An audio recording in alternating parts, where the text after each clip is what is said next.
Assalamualaikum warahmatullahi wabarakatuh. Perkenalkan, nama saya Amira Sakira Eliza. Saya kelas 2 SD Muhammadiyah 9 Malang. Kali ini kita akan bincang-bincang bersama Bunda Rukmini Ahmad. Bincang-bincang seputar anak menurut Islam dalam rangka Hari Anak Nasional. Langsung kita sapa yuk beliaunya. Assalamualaikum. Waalaikumsalam warahmatullahi wabarakatuh. Kira boleh bertanya nggak? Boleh. Kenapa anak harus berbakti kepada orang tua? Ya, karena Allah yang menciptakan manusia memerintahkan agar supaya anak berbuat baik kepada kedua orang tua. Jadi setelah beribadah kepada Allah, maka Allah memerintahkan untuk berbakti kepada kedua orang tua. Kenapa ke orang tua? Karena ibu yang telah melahirkan dengan susah payah. Ayah itu juga telah berusaha untuk bagaimana anak itu bisa menjadi anak yang baik, mencari nafkah untuk biaya anaknya supaya bisa sekolah, itu ke situ. Lalu bentuk baktinya apa nih? Yang pertama, hendaknya mengikuti apa yang diarahkan oleh orang tua agar supaya anak menjadi anak yang tunduk kepada aturan-aturan Tuhannya. Seperti kalau orang tua menyuruh belajar mengaji, disuruh oleh orang tua sholat, disuruh berbuat baik kepada sesama, orang tua mengajarkan kebersihan, ya, disuruh buang sampah pada tempatnya. Orang tua juga menyuruh agar supaya bisa membantu ya bersama-sama orang tua untuk belajar ya bagaimana menjalani kehidupan. Nih kadang kedua orang tua sibuk, ada yang kerja, ada yang keluar kota. Bagaimana kita tahu rasa sayangnya ke anak? Ya, bahwa orang tua itu satu sisi dia juga punya tugas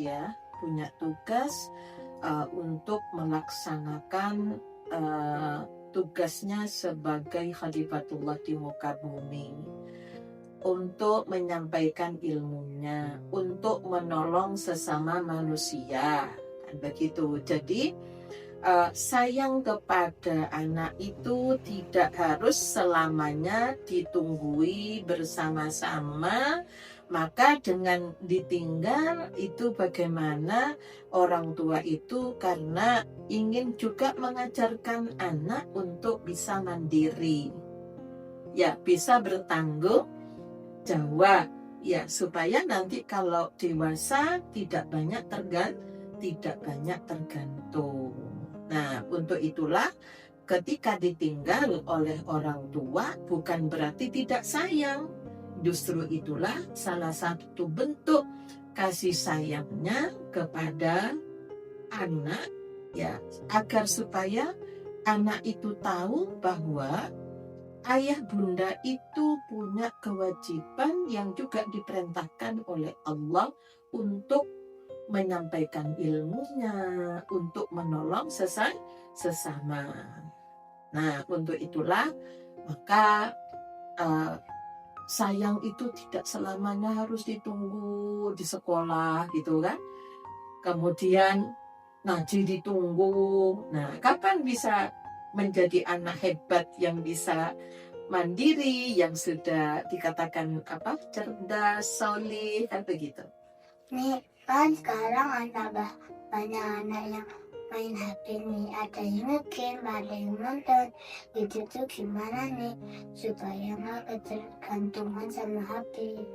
Ya, Nenek tanya, Sakila sendiri seperti apa? supaya tidak terus-menerus lihat HP itu bagaimana prakteknya yang dilakukan oleh Sakila. Itu yang perlu disampaikan kepada teman-teman. Sakila mau diberikan HP, tapi boleh dipakai cuma hari Minggu. Itu waktunya juga ditentukan. Terus hari-hari yang lain untuk mengalihkan apa? Baca buku. Buku apa?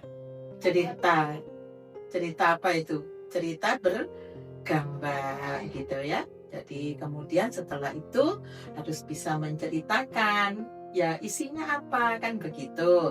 Habis maghrib ke Isya membaca Al-Quran, sore ngaji di TPG, setelah itu istirahat. Ya, terus ada yang dialihkan, jadi teman-teman yang lain kasih tahu caranya bagaimana sih supaya tidak tergantung kepada HP, maka harus punya kegiatan lain. Nah, belajar apa, kursus apa, punya bakat apa gitu ya. Itu caranya mengalihkan. Nih, dulu cita-cita Nenek pas kecil apa nih? Apakah tercapai sekarang? Cita-cita itu memang harus diperjuangkan. Insya Allah sudah tercapai.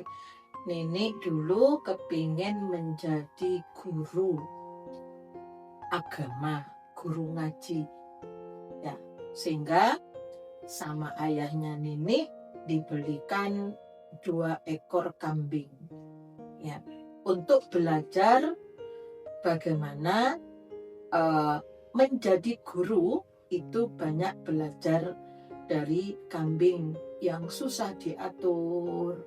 Kambing itu gengsi, makanya akikah kok pakai kambing. Jadi hanya disitulah bahwa seorang guru itu harus bisa menjadi pawangnya seperti pawangnya binatang buas. Jadi harus bisa mengendalikan, ya, sehingga itu latihan-latihan di sekolah guru belajar, ya alhamdulillah tercapai apa yang menjadi cita-cita. Kalau Sakila, cita-citanya apa kira-kira? Sakila pengen jadi dokter yang bermanfaat. Dokter apa? Dokter anak? Ya, kemarin biasanya bagi-bagian hasilnya. Kalau hari Jumat ya, Jumat berkah. Iya. Terus adik? Pemeriksaan gratis untuk orang yang tidak mampu. Alhamdulillah, subhanallah, mudah-mudahan Allah mengabulkan cita-cita yang baik. Kenapa? Kalau sudah semua sehat, itu anak yang diharapkan di dalam Islam adalah anak yang berbadan sehat. Sehat jasmani dan rohani, yaitu dengan akhlakul karimah. Wow, banyak sekali ya nih.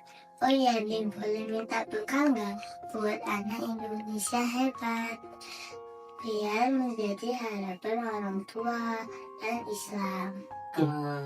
Terima kasih banyak. Jadi sudah mau minta bekal ya. Jadi mohon nanti harapan kami sebagai orang tua, yang pertama perhatikan yang namanya nasihat baik dari orang tua, dari guru, ya. Jadi dengarkan apa yang menjadi nasihat-nasihat. Satu, yang kedua mengaji. Jangan lupa untuk melakukan ibadah salat. Doakan kedua orang tuanya. Terus belajar. Nah, jadi mencari tahu, gali potensi dirinya itu apa. Oh, saya mau belajar menjadi olahraga. Oh, saya mau aktif di seni. Oh, saya mau aktif. Jadi harus punya pilihan-pilihan, ya. Tapi dalam artian jadi untuk bisa hebat jangan lupa syukur kepada Allah, berterima kasih kepada kedua orang tua dan juga guru. doakan mereka. Nah, jadi kalau anak-anak sudah rajin mendoakan orang tua, rajin mendoakan guru, mendoakan sesama teman, maka akan disayang oleh Allah dan para malaikat. Jadi sayangi semua teman-teman yang ada. Bentuk kasih sayangnya apa? Itu bukan saling menjatuhkan, tapi saling mengingatkan. Ya, jadi bagaimana kalau satu kelas itu, ayo kita satu kelas ini harus menjadi anak yang sukses. Nah, itu ya. Jadi buat komitmen, jangan pintar sendiri. Oh, kalau aku bisa ini, ayo siapa yang belum bisa? Nanti saya akan punya kelebihan di bidang ini. Itu terus disampaikan kepada teman. Jadi doa kami, ya, para orang tua itu yang tidak pernah putus kepada anak-anak ya ke depan, yaitu Allahumma faqihum fiddin wa alimhum bitta'wil wahdihim ila sawa'is sabil. Ya Allah, ya, fahamkan mereka ya terhadap agama. Yang kedua, wa alimhum bitta'wil, pandai memahami ilmu yang diperoleh. Jadi kalau belajar matematika, gunanya belajar matematika itu untuk apa ya? Wahdihim ila sawa'is sabil, dan dibimbing oleh Allah kepada jalan yang benar, ya, kepada jalan yang benar. Nah, terus kemudian bagaimana qurrata ayun, Robbi habli minas solihin, ya Tuhan, jadikan anak-anak kami anak-anak yang soleh. Ya, soleh itu terpadu antara cerdas intelektual, ya pintar juga sekolahnya, nilainya bagus gitu ya, akhlaknya bagus. Yang ketiga yaitu agamanya, ibadahnya juga bagus. Ya, itu pesan kami untuk menjadi anak yang hebat. Kuncinya adalah bersyukur kepada Allah, berterima kasih kepada orang tua dan para guru yang telah mengajarkan. Kalau dinasihati, dengerin. Ya, yang baik diikut. Jangan lupa bersahabat tangan. Sekian dulu bincang-bincang bersama Yang Guru Mini Ahmad. Assalamualaikum warahmatullahi wabarakatuh.